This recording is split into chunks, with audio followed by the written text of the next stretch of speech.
G'day. If you've ever had an issue with negative thinking, the likelihood is you'll come across advice for cognitive behavioural therapy on the internet. Now, if you're like me and you've tried to follow some of the steps and advice that people post online for cognitive behavioural therapy, you might have found that it doesn't really work all that well. And I think I might know why, but luckily, I think I've also found the answer to the problem. So today's video is how I fixed cognitive behavioural therapy advice with a process flow diagram. Now you may be wondering, what on earth is the connection between a process flow diagram and psychological self-help on the internet? If you have any process whatsoever that has a number of steps, putting it into a process flow helps you see whether or not the steps fit together and helps you understand where decision points are supposed to lead to. Now, in the case of CBT, or Cognitive Behavioural Therapy, I found that there was quite a few sites that gave reasonably similar advice on what you should do if you're having issues with negative thinking. Now, for those of you who don't want to run off and pay for a psychologist or, are just looking to do this yourself, then you're probably looking at the same stuff on the internet too. Now, most sites, the steps for cognitive behavioural therapy are broken down to this. First of all, you identify the negative thinking. Then you're supposed to assess whether or not those negative thoughts are true. And one major hint that keeps cropping up is to cross-examine your thoughts from an outsider's perspective. Then the third step is to reshape or rephrase your thinking. And part of this involves neutralising the negative parts of your statement. Now, it seems like it's an easy process to follow, and as it stands, it is. But whether or not that process is actually successful is a whole other story. And I think I know why, in my case, sometimes this process has failed. So, being the business-minded business analyst that I am, I couldn't help try to fit these steps into a process flow diagram to see whether or not they actually worked when they were placed in the correct order. Now, the first step was to put all the components of the process in the right order. Now, as you can see here, that now becomes a 5-step process. First of all, we identify the negative thinking, then cross-examine them from an outside perspective. Now, remember that was a hint for assessing whether or not the thought was true. But because it's a component of the assessment process, that step needs to come before the final decision of the assessment. So the third step then is to assess whether or not the negative thought is true. The fourth step then is to neutralise the negative, because neutralising the negative, again, is a component of the former step. So in this case, it's a component of reshaping your thought process. And lastly, I've put reshape or rephrase your thinking as the final step because the output of that rephrasing is the end of the total process. I've made this into a little process flow diagram. Now, if you've got any business training or you've had any involvement with process flows or decision trees before, you might be able to spot the flaws in this diagram already. But I tell you what, as a business analyst, I can spot a whole heap. So here is my fleshed out process flow diagram with the negatives that I can see in it. Speaking of negative thinking, that's quite apt. The negative thought is identified. And then the next suggested step in CBT is to consider the outside perspective. Now already I can see a pain point there because often outside perspectives actually lead to negative thoughts. If you've ever had any experience with bullying or other people telling you horrible things, then you understand what I mean. The second step then is to make that assessment as to whether or not the statement is true. But because we haven't yet diffused the negative out of the statement, leaving the negative in the statement actually skews your assessment. So the steps appear to be in the wrong order. At the assessment step, we've also got a decision-making point where there's no yes answer. And when you've got a diamond or a decision-making point in a process flow, If you've only got one option, it leaves you hanging. So in this case, we're being asked to assess whether or not the negative statement has any truth to it. Well, what if it has? What if you're telling yourself things about your weight and the fact of the matter is the scales aren't lying to you? Real big problem. Another problem that we've got with this is there's only one viable solution, and that reduces the chance of success of the process. Now, with an skewed assessment process and no other options at the decision point, you are far more likely to fail. By barreling into that assessment of whether or not your negative thought is true, with the negativity still intact, and no option in case you find something true in your statement, you are really screwed.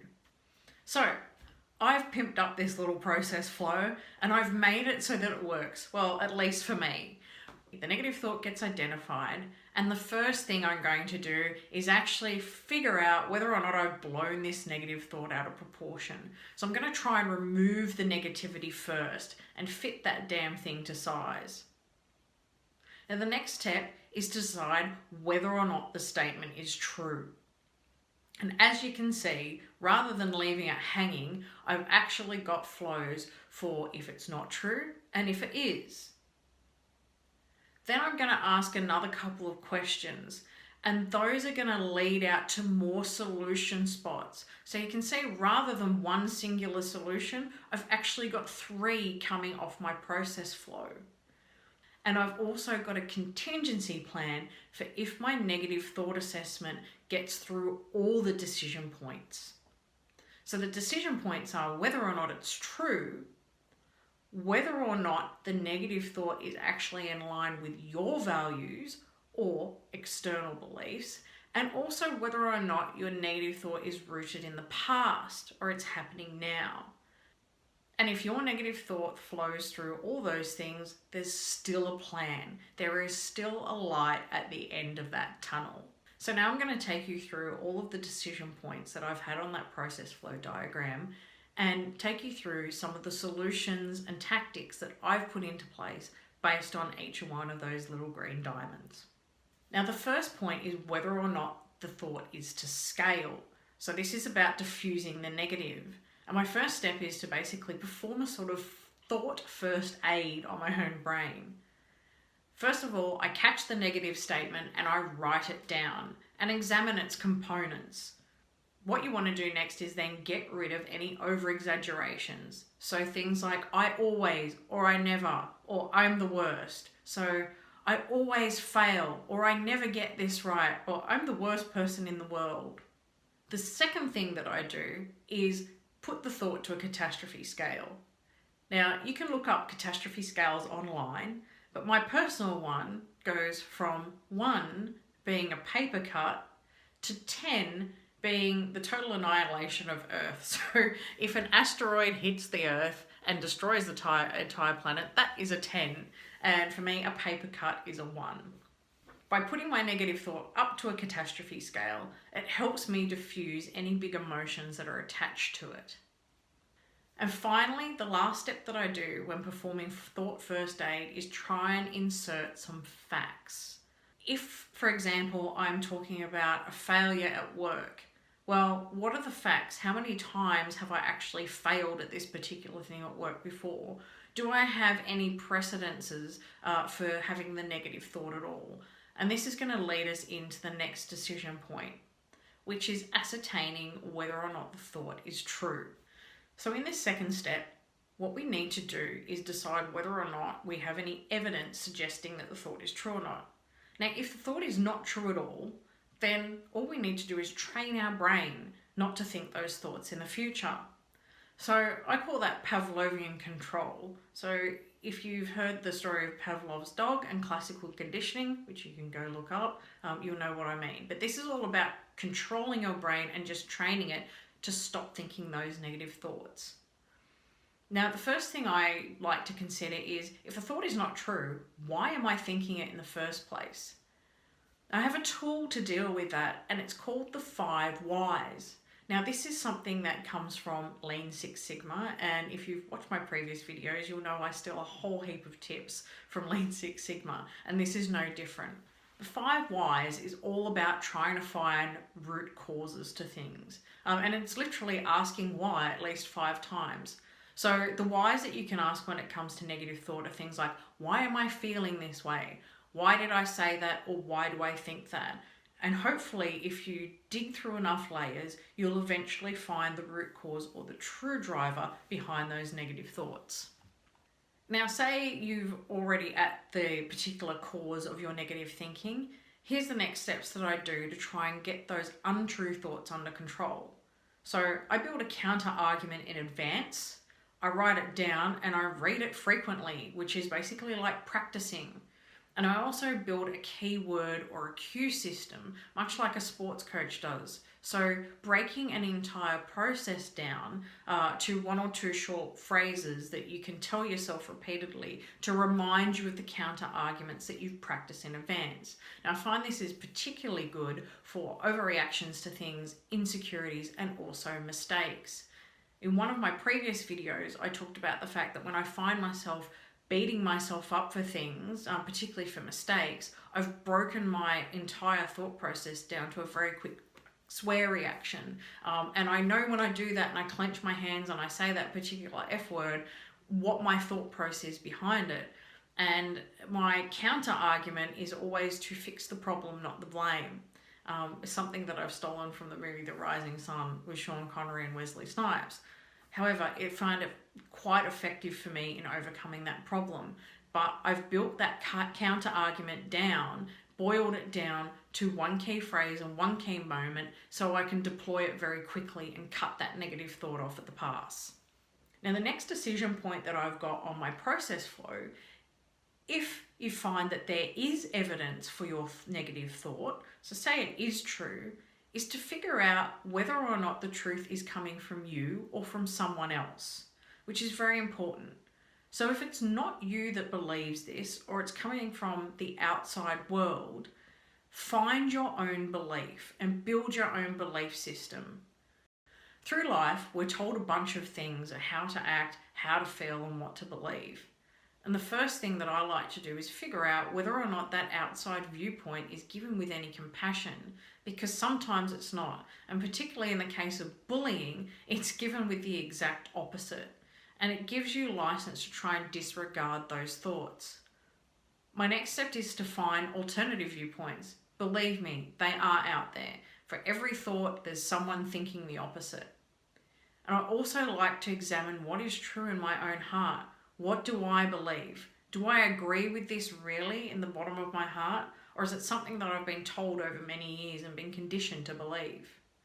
And once I've figured out what my new value system is, I write it down. Again, like the Pavlovian control, read over it, practice it, and re-embed it. I find these solutions are good for bullying bullshit, anxieties about the world and external things that are beyond my control, and also feelings of being an outcast or not feeling like I belong. If all those solutions and decision points haven't yet gotten rid of your negative thought, there's one final decision point or diamond on this little flow chart which may be able to help you, and that is whether or not this is happening now. You might be beating yourself up about something which has happened in the past. It's something I do quite frequently. But my strategy for that is now to try and let it go, to forgive myself and let go. Once again, you can use the 5 whys to find the root cause behind any fears or anxieties you might have. Figure out what is at the bottom of this. You can also chart your progress over time. I've found that particularly good for some bad behaviors, some regrets, and some addiction things, to chart how I was previously to how I'm doing now. And as long as my trend is going up, I learn to forgive myself for it. I also list down what I've learned from mistakes that I've made in the past. There are always lessons that you can take away. And as my dad always told me, whatever doesn't kill you always makes you stronger. And if you find that there's regrets from the past that affect other people, there's 3 ways around this. You can apologize and you can make it up to them, or you can pay it forward. Now, there will be circumstances where the people that you've wronged in the past are no longer in your life, and maybe they don't even want to be contacted by you. In that case, you can always pay it forward, do something good, or do something charitable to make up for that in your conscience. And I find that these steps of forgiving and letting go, if things are not happening now, are good for past traumas and fears, regrets and past mistakes, and addiction recovery. So, 4 decision points. Much better than one which has only one option coming after it. But what happens if all these things are past and you've still got that negative thought? So, what if the thought is true and it is coming from you and it's happening now? What on earth do you do? Well, that is when you make a change plan. Now, for me, I find the only way to make a real change plan is to write the damn thing down. You won't hold yourself to anything unless you put it in writing or record it somewhere. So for me, the first step in making a change plan is to write it down. Write down your goals and write down the actions and steps that you're going to take to reach those goals. But if you really want to pimp out your change plan and make it super deluxe, there's some added extras that you can throw in to make it even better. In my little journal, where I like to write my goals and my actions, I also live rules that I want to live by in the future. That's right, I record my values, much like a business would, the guidelines of which I want to live by. I balance out any insecurities by listing my strengths. So for every negative thought that I have that's based on an insecurity, I list a strength to challenge that. And I also write myself words of encouragement that change is possible. Hell, if you're going to make a change plan, then you may as well encourage yourself to believe that change is definitely possible. So I'm going to leave you with this final thought. And as I said, this is one of the things from Rising Sun, which has helped me get through many negative talk moments in my life. Now, Sean Connery's character Connor said this particular quote, and it is, "The Japanese have a saying, fix the problem, not the blame. Find out what's fucked up and fix it. Nobody gets blamed.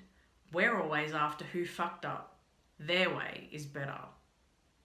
So, what did you think of using a process flow to help with your negative thinking? Let me know in the comments. But remember, I'm no expert, not even in process flows. I'm just one business analyst with OE, trying to spread my ideas in order to share some happiness. See you later.